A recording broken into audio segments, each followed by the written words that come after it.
The film starts with William Sayle, who is a scientist and an astronaut. He has decided that he will make a planet like Earth for humans, where oxygen and water will be available. For this mission, he thought it would be better to go to Mars, where it will take him about 270 days. We can hear William's voice here, who is saying that Mars is as small as a dot in space. There is no life or death there, but I have decided that I will bring life there. Every passing day, I am getting closer to Mars. Like Mars is calling me. Now we are shown the scene when William's spaceship was about to launch. Another astronaut named Emily was also going to go on this mission. But before that, William would go in his spacecraft. And then a few days later, Emily's spacecraft was to be sent behind William. Many people thought that William is on a failed mission. He will lose, but William had a lot of hope. Finally, his spacecraft launches into space. After that, William begins to see the distant Earth through his spaceship in a spacesuit. Space, stars, everything was so beautiful. William had never seen such a beautiful view before. Everything was going according to plan. He got permission from the control center that he can now take off his spacesuit and do his routine work. William's friend Skinny was controlling this mission from Earth. A few days later, Skinny asks William about the reactor he made, which was actually a machine that could extract oxygen and hydrogen from the soil and make water from it. William's entire mission depended on this machine. William thought that such a reactor could supply water and oxygen to Mars, so that humans could live there. And this was a huge success. This reactor was not fully ready yet, but William hoped that he would complete it in these 270 days. We see William doing his daily work in the spaceship. He cooks his food, draws his water through the reactor, and gives water to his plants which he had to grow on Mars. This journey of space was not so easy. Being alone for so many days affects the mental state of a person a lot. To keep his mind right, he exercises every day, reads books, is busy in his work and writes journals. But despite doing all this work, after a few days, his sleep gets disturbed. Stress overpowers him. Despite hearing the sound of so many different things, he does not sleep. So he gets up and starts working on the reactor. Now in his mind, he was afraid that if this reactor does not work, then this whole mission of his might fail. It is shown that the first time William took this reactor to the desert and tested it, he was making the reactor for a long time, but his reactor did not work. Then he came up with the idea that he would go to the desert without any water supply. In the hot summer of the desert, he worked continuously for 3 days. And when he started dying of thirst, he had only this option that he take out water from this reactor and save himself. This was the time when William had decided to take his experiment abroad. Through this experiment, he wanted to make Mars habitable for humans. He shows Skinny to his friend, who believes in him and fulfills his arrangements to go to Mars. Finally, William had left for his journey and he had a lot of hope that he would succeed in this journey. Skinny used to receive daily updates from him. 2 weeks later, William had to take some supplies in his ship by stopping near a space station.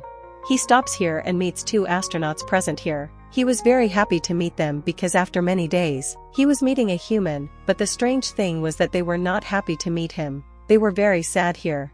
They tell William that they just want to go back to Earth now. Because the experiment they were doing had failed. All the plants and animals they brought with them were all dead. Now they had no reason to stay here in space and now they were missing their family a lot. One of them warns William that you still have time. If you want, you can go back to Earth. William finds it strange because William had come here with a hope and there was no such problem with him for which he gave up hope. Here William also gets a good news that Emily, his second astronaut, has left for her journey, that is, for Mars. His spaceship was also launched, which made William very happy. However, hearing this news, the second astronaut was even more saddened because he was seeing that 2 more people's lives were going to be ruined. According to him. That's why he tells William, don't take any decision that you have to regret later. Anyway, it is shown that William comes back in his spaceship and his spaceship separates from the space station. His journey continues and he leaves the space station far away and moves on. But still the words of that astronaut were echoing in William's mind. He remembers his ex-wife, who was also an astronaut. When she was going away from him, that day seemed very big to him. Anyway, a few days pass by and today there is a slight malfunction in his reactor. William was hopeful that he would fix it. In fact, he was happy with this challenge because after a few days he was getting to do something different from his routine. A few days pass by and when he is not able to fix the reactor, then he begins to understand the hopelessness of the astronaut. But he was not so hopeless just now. That he will somehow fix the reactor. Just like before when he fixed the reactor in the desert and made it capable of giving water. William still does not tell Skinny about any damage to his mission head. Today was his birthday, so his family made some videos and sent them to him. Seeing which he was very happy. To keep himself more busy, he started learning new languages. Along with that, he also took good care of his plants, which he had to plant on Mars. Everything was normal, but one day, all of a sudden, his contact with Houston, his headquarters, and his partner, the astronauts, breaks, and he gets very scared. After trying for a long time, he gets in touch with Skinny, and Skinny tells him that something has gone wrong in Emily's spaceship, which is why he is not able to contact Earth. William tells him, "Don't worry, I will try to contact him and explain to him." However, Skinny warned him that he could not guide him. He said, "If anything goes wrong, you will have to pay for it." But William said, "Trust me." He contacted Emily and showed him his spaceship. No matter how much he was hiding, the news would have been known to the control room one day. Because one more part of his reactor burned one day, which made him very worried. Now he was in the same trouble. Skinny contacted him and he was told that Emily's mission has been terminated because there was a lot of damage to her spaceship, due to which she is now being brought back to Earth.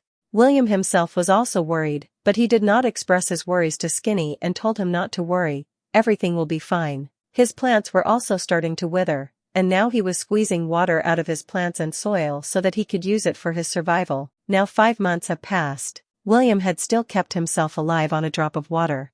Every day in his mind he was thinking what would happen if I reached Mars and could not fix the reactor. Now he couldn't hide this from Skinny, and when Skinny was asked, he told him that his reactor is broken and all his water is poisonous, without which he cannot survive. The situation was very bad. Skinny told him that I will give you a day's time. If you can't fix it in a day, then this mission will be stopped here and the spaceship will be turned back to Earth. Hearing this, William breaks down completely. He had prepared for this mission for many years. How could this mission be cancelled? Even the next day, when he couldn't fix this reactor, Skinny orders him to wear a spacesuit and get ready.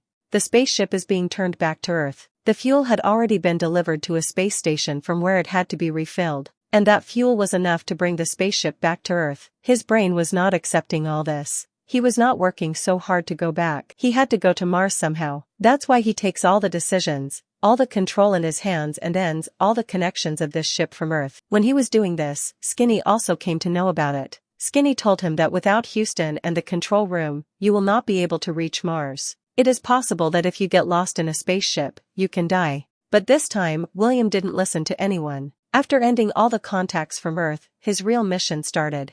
His real problems started. He had to survive without water and go to Mars. And even if he strayed a little, he knew that he would get lost in the depths of space. He would live every day on a drop of water and overcome his daily problems. He would try to keep himself mentally fit. Every day he used to check his senses to see if he had the senses to speak, smell, and hear. During all this, he thought many times that why don't he open the door of the spaceship and leave himself somewhere in space, kill himself. But then he used to let go of such thoughts. One day, he got a weak signal where Skinny was trying to contact him and was requesting him to contact him. Today's people are still hoping that William is alive and will do something for them. Hearing this, a small ray of hope rises in William's heart. And in the next scene, it is shown that his spaceship is stuck in the colorful clouds. These clouds were around Mars. And finally, he had reached near Mars. Wearing a spacesuit, he was ready to land on Mars. And finally, after landing on Mars, he was shown putting his feet on the ground of Mars. And with this, the story ends here.